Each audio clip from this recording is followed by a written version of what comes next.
김정아 앵커의 휴가로 제가 대신합니다.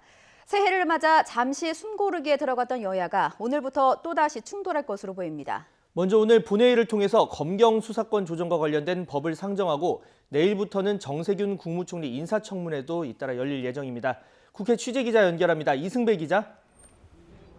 네, 국회입니다. 네, 일주일 동안의 냉각기를 마치고 오늘은 검경 수사권 조정 법안을 놓고 여야가 맞붙습니다. 본회의는 몇 시쯤에 열립니까? 네, 본회의가 오늘 열리는 건 확실하지만 정확히 몇 시에 시작되는지는 아직 정해지지 않았습니다. 보통 2시부터 열리는데요. 이보다는 좀 더 늦어질 것으로 예상이 되고 있습니다. 지난달 12월 30일 본회의 때 공수처법을 첫 번째로 처리한 뒤에 현재 본회의는 정회 상태입니다. 말씀하신 것처럼 일주일가량 냉각기를 끝내고요. 오늘은 검경 수사권 조정 법안 상정을 놓고 여야가 다시 격돌을 합니다. 이 검경 수사권 조정 법안은 형사소송법과 검찰청법 개정안 이렇게 두 개입니다. 어떤 법안을 먼저 올릴지는 아직 정해지진 않았지만 그나마 한국당 반발이 적은 검찰청법이 먼저 올라갈 가능성이 있습니다. 민주당은 어제에 이어서 오늘도 법안 처리를 더는 지체하지 않겠다는 의지를 밝혔습니다. 민주당 이해찬 대표는 아침 최고위원회의에서 오늘 본회의를 열어서 검경 수사권 조정 관련 법안은 물론 유치원 3법도 그리고 민생법안까지 모조리 처리하겠다고 강조했습니다. 그러면서 한국당은 불법 폭력과 회의 방해로 볼썽사나운 모습을 보이지 말고 공당으로서 이성을 되찾고 국회의 몫을 다해주길 바란다고 말했습니다. 반면 한국당은 지금까지 해오던 기조를 바꾸려는 움직임은 없다면서 강력 저지에 나서겠다는 뜻을 재차 밝혔습니다. 한국당 심재철 원내대표는 오늘 오전 최고위원회의에서 새해부터 쪼개기 국회하는 게 부끄럽지 않느냐면서 지난 연말 추태를 되풀이하지 말라고 비판했습니다.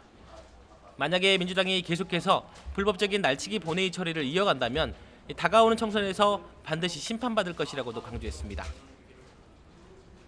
네, 내일부터는 국무총리 인사청문회도 시작이 되는데 이틀 동안 진행된다고요?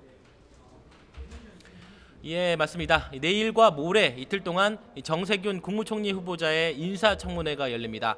패스트트랙 법안 처리 국면과 겹친 건데요. 다른 국무위원과 달리 국무총리는 인사청문회뿐만 아니라 국회 임명동의 절차를 거쳐야 합니다. 다시 말해서 본회의에 임명동의 안건을 올려서 표결을 거쳐야 합니다. 당연히 민주당은 적임자라고 옹호를 하고 있고요. 일단 표결만 붙여지면 통과는 문제가 없다고 자신하고 있습니다. 하지만 인사청문회를 일방적으로 밀어붙이다가는 나머지 법안 처리까지 불똥이 튈 수 있기 때문에 보수 야당 눈치를 볼 수밖에 없습니다. 여당은 민주당 이낙연 총리의 공직자 사퇴 시한인 16일 전까지는 매듭을 지을 생각인데 결국 청문회 보고서 제출 시한인 사흘을 채운 13일 표결 방안이 유력합니다. 이낙연 총리도 오늘 마지막 고위 당정청 회의를 마치고 기자들과 만나서 총리직이 공석이 되는 일이 없을 것이라고 말을 했습니다.